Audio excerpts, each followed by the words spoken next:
Hello everyone and welcome to my talk on Hard Working Palladium Catalysts, which is done under the supervision of Dr Ger McGlacken and is in the theme of Molecules I with SSPC. So my first project is a one-pot Mizuroki-Heck CH activation hydrogenation reaction. So briefly, a one-pot reaction is when all reagents are input into a single reaction vessel and undergo a series of reaction steps to form the target compound. So one-pot reactions are of great interest to the pharmaceutical industry as they reduce waste, reduce labour, cut down on exposure to harmful intermediates, cut down on costs, and importantly, they reduce the amount of time it takes to go from starting materials to end product. So highlighted in pink here in these two structures are a benzofuran ring and a quinoline ring that combine to form our target molecule.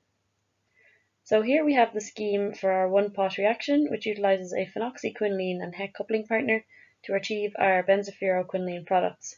So this reaction involves three mechanistically distinct reactions that each require a palladium catalyst to proceed. This reaction also does not require an inert atmosphere and is phosphine-free. So looking at our three steps, the first palladium-mediated step to occur is the Mizuroki-Heck reaction, which can be seen by NMR analysis. The second step is the direct arylation, followed lastly by the hydrogenation step. So by the time the hydrogen balloon is added into the reaction vessel, a lot of spent palladium is seen in the form of palladium black.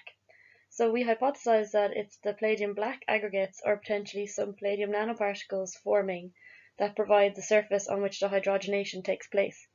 So this takes advantage of the waste palladium that is expended from the two previous reactions. So we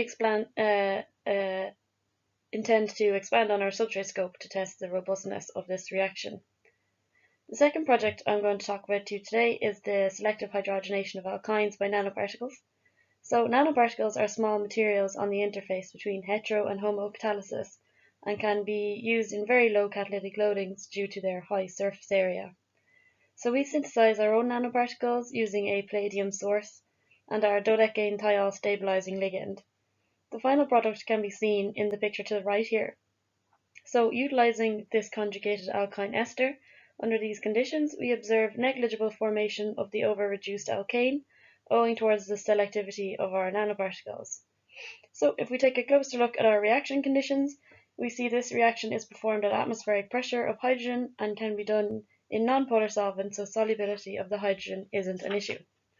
We also see excellent selectivity of 95:5 cis to trans ratio of our isomers with trace over reduction to the alkane. So deuterium labeled compounds are becoming more prevalent and of interest to pharmaceutical industries. Having an easy way to access these molecules is also very important, as buying deuterium gas is very expensive. So we utilize this piece of glassware that allows for ex situ gas generation to come into contact with the reaction mixture. So we put our alkyne and nanoparticles in one arm of the vessel and deuterium chloride and zinc in the other arm, which allowed for deuterium gas to react with our alkyne mixture to form deuterium labeled compounds. So at 2 atmospheres, we achieved 55% conversion from the alkyne, and our selectivity was maintained at 55% cis isomer formation, with 95% deuterium incorporation. So we hope to achieve full alkyne